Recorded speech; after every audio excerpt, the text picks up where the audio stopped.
Setting your kiln setter, there's two parts to it. This is the part where you're gonna put your cone, and over here is the part you have to set. Without having this set right, the kiln won't turn on. It does not turn on. It will not do that whatsoever. So you have to set it a certain way, and that's the process I'm gonna go through you by using these cones here.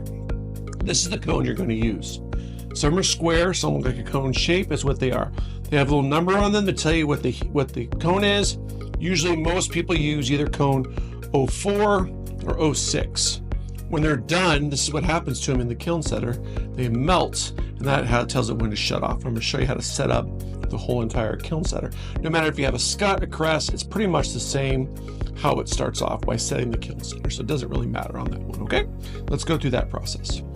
Setting up your cone here is what you need to set up with. And this is the cone here we're going to use to set up with right here. That's the cone we're going to use.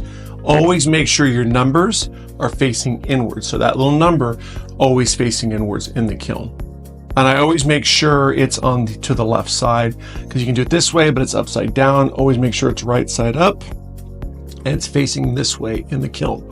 So what I do is, I'll show you on the outside in a second, but I have it set here. I'm holding the outside piece, and this piece here, I'm setting the cone in like this, and then letting it rest, and that sets your piece so it's ready to go. Let me zoom in so you can kind of see what it looks like a little bit. It gives you a rough idea what it looks like on the outside. Push this thing up here, and then I push this little lever down on my left hand, which is inside,